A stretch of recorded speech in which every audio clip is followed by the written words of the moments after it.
Welcome to Hopline and a raw footage video of me testing the 1350 SABFOIL Leviathan. Every time I make a foil review, I actually spend hours and hours riding the foil in different conditions and foiling disciplines. One of my test scenarios is dog starting into tanker wives. The ships are usually going at a very similar speed, giving me a good opportunity to rate and compare foils in almost identical conditions. But before I start talking about the 1350, I want to quickly touch the topic of safety. I'm absolutely in love with wake thieving, but it needs to be done in a safe way. Not only for you, but for the sport of foiling. You need to keep a good amount of distance between you and the boat, because one accident might be enough to get the authorities involved and ban not only wake thieving, but maybe foiling in general. Back to the 1350, you could see it was easy to start and pump towards the wake, even holding the camera. I'm actually not a big fan of foiling with a selfie stick. It's definitely something you have to get used to, but it allows me to not only post this video, but to go back to the footage and compare it to other videos and foils I'm riding.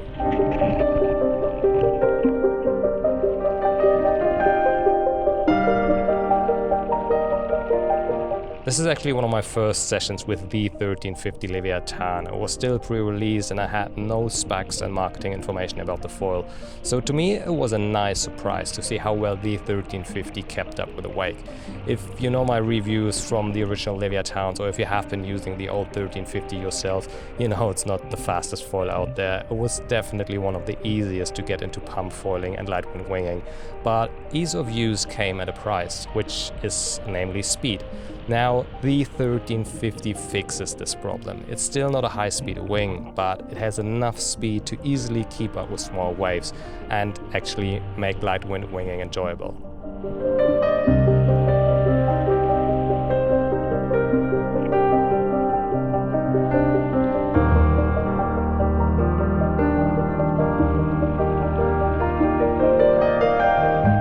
The footage might look a little boring because I'm mainly going straight, but a lot of these runs in the beginning of my tests are not about turns or having fun.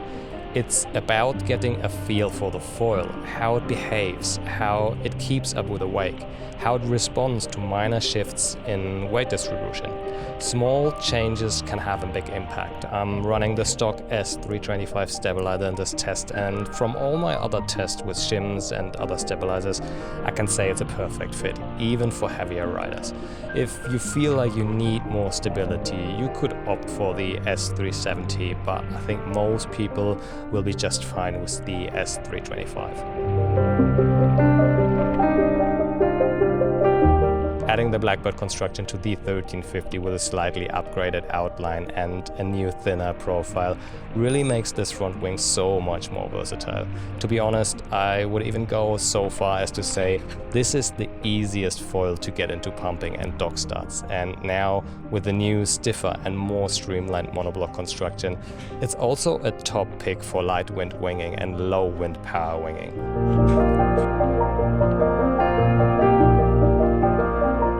Let me know if you want to see more videos like this one. It's actually the first of its kind for me, releasing some raw footage from my tests, so I hope you enjoyed it. If you have not seen my in-depth review of the whole new SABFOIL Leviathan lineup, I would highly recommend this. I will put a link into the description. Also, there will be a very similar wake thief raw footage video from the 1400 Leviathan in a couple of days, giving you a good opportunity to compare those two. So make sure to subscribe to my channel to not miss out on this one, and if you're thinking about treating yourself with some new SABFOIL gear, feel free to use the coupon code HOPLINE for a 10% discount on the SABFOIL website. It will support my channel with a small margin at no extra cost for you, but like always, buy local, support your surf shop. It's a great investment into the future of surfing and the foiling community. See you soon on this channel. Take care.